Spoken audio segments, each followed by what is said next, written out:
संवेदनशीलता। मोहन काका डाक विभाग के कर्मचारी थे। वर्षों से वे माधोपुर और आसपास के गांवों में चिट्ठियां बांटने का काम करते आ रहे थे। हर गली, हर मोड़, हर दरवाजे उन्होंने पहचाना था। एक दिन उन्हें एक चिट्ठी मिली। पता माधोपुर के पास का ही था, लेकिन उस पते पर इससे पहले उन्होंने कभी चिट्ठी नहीं पहुंचाई थी। रोज की तरह उस दिन भी उन्होंने अपना थैला उठाया और चिट्ठियां बांटने निकल पड़े।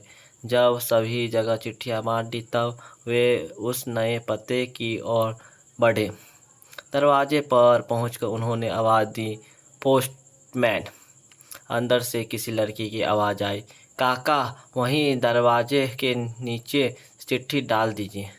अजीब लड़की है, मैं इतनी दूर से चिट्ठी लेकर आ सकता हूँ और ये महारानी दरवाजे तक भी नहीं निकल सकती है। कहाँ? काका ने मन ही मन सोचा। बाहर आइए, रजिस्टर आया है, हस्ताक्षर करने पर ही मिलेगी। काका खींचते हुए बोले, अभी आई। अंदर से आवाज़ आई। काका इंतज़ार करने लगे। जब 2 मिनट बाद भी कोई नहीं आया तो उसने सब्र का बांध टूटने लगा। यही काम नहीं है मेरे पास, जल्दी करिए और भी चिट्ठी पहुंचाना है। और ऐसा कहकर काका दरवाजे पीटने लगे। कुछ देर बाद दरवाजे खुला। सामने का दृश्य देखकर काका चौंक गए। सामने एक 13 से 14 साल की लड़की थी, जिसके दोनों पैर कटे हुए थे। अपनी हथेली पर गहरी शर्मिंदा महसूस हुई। लड़की बोली, क्षमा कीजिए काका, आने में देर लग गई। बताइए हस्ताक्षर कहाँ करने हैं। काका ने चुपचाप हस्ताक्षर कराया और वहाँ से चले गए। मन में भारीपन था, जैसे दिल पर किसी ने दस्तक दे दी हो। इस घटना के 8-10 दिन बाद काका को फिर उसी पते की चिट्ठी मिली और इस बार भी सही जगह चिट्ठियां पहुंचाने के बाद वे सभी घर के सामने पहुंचे। चिट्ठी आई है, हस्ताक्षर की ज़रूरत नहीं, नीचे से डाल दूं? काका बोले, नहीं नहीं, रुकिए, मैं अभी आई। लड़की भीतर से चिल्लाई। कुछ देर बाद दरवाज़ा खुला। लड़की के हाथ में गिफ्ट पेपर में लिपटा हुआ एक छोटा सा डिब्बा था। काका, मेरी चिट्ठी दीजिए और मैं यह आपका तोहफा। लड़की मुस्कुराते हुए बोली, इसकी क्या ज़रूरत थी बेटा? काका संकोच से उपहार लेते हुए बोले।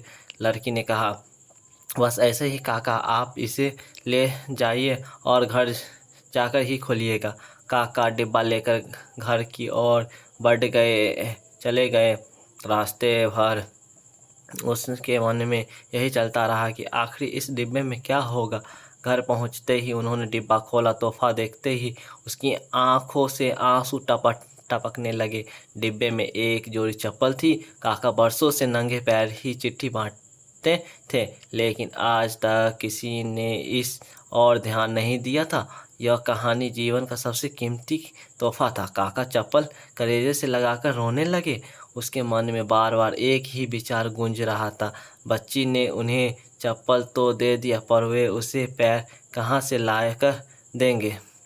दोस्तों, संवेदनशीलता यानी सेंसिटिविटी एक बहुत बड़ा मानवीय गुण है। दूसरों के दुख को महसूस करना और उससे कम करने का प्रयास करना किसी भी इंसान को महान बना देता है। जिस बच्चे की खुद के पैर नहीं, उसकी दूसरे के पैरों के प्रति संवेदनशीलता हमें जीवन का बहुत बड़ा संदेश देती है। आइए हम भी अपने समाज, अपने आसपास पड़ोसी, अपने मित्रों और अनजानियों को सभी के प्रति संवेदनशीलता बने। आइए हम भी किसी के नंगे पैर की चप्पल बने और दुख से भरी इस दुनिया में थोड़ी सी खुशियाँ बांट दें।